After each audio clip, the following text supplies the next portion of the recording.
In fact, Jesus, he's walking these dusty streets in the Middle East, and the religious leaders in his day are giving him all this hard stuff because the religious leaders had created the Sabbath and made it, honestly, a legalistic day. And they're saying, Jesus, you're robbing the Sabbath of what it's supposed to be. And even Jesus says in Mark chapter 2, he says, the Son of Man is Lord even of the Sabbath. His point is that the Sabbath was subject to him. So if that's the case, then why did God rest? Because he was modeling it. He was modeling it for me, and he was modeling it for you. He was modeling it for every single person. Why? Because he is faithful, loving Yahweh. That he is not a dictator, that he is not leveraging your life for anything but for your greatest good. Amen. You see, because we have a tendency, don't we, to think that we're stronger than we really are. Here's what I mean by that. If you've had children if you've been a parent, or you are a parent, or you were once a little child, so that includes everyone in the room, okay?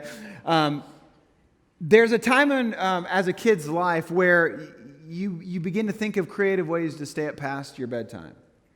My children, for instance, they can walk through their day like zombies.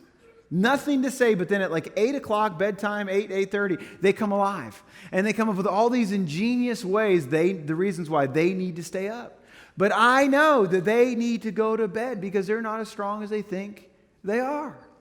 I got on social media this week and I asked the question, I said, what are some funny stories and creative ways your children have actually given you to stay up? And one family in our church said that their kindergarten son would come to them on a regular basis and say, I can't sleep tonight because I'm really concerned about what I'm going to do to make money once I get out of college.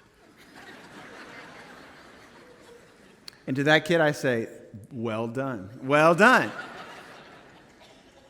But why do we do that?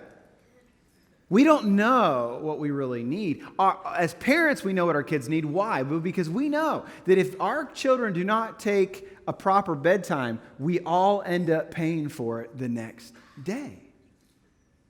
And your faithful God, what does he say? He says, I know what's best, and what's best is rest. And he wants you and I to know, right, that even when we stop, he never does. And even when we cease, he never does. So with that in mind, I want to give you a big idea about this commandment, this guideline for your life. And this is what the big idea is this morning. Sabbath is a move of trust. It's a move of trust in him, as opposed to trusting in yourself. See, we're meant to be productive. We're meant to do all these things, but we're not to put our identity in our activity or in what we can do with our own two hands. In Jesus, God looks at you and he says, it's good. In Jesus, as a Christ follower, if you're here today, you know what he says? He says, it is finished. In the Sabbath, when you move to trust God, what it does is it redefines things. It says, look, I'm not defined by the metrics of my job. I'm not defined by my grades. I'm not defined by how I am doing as a parent. I am defined by God and God alone and how God sees me. And if you're in Christ, God sees you as forgiven and loved and redeemed, set free.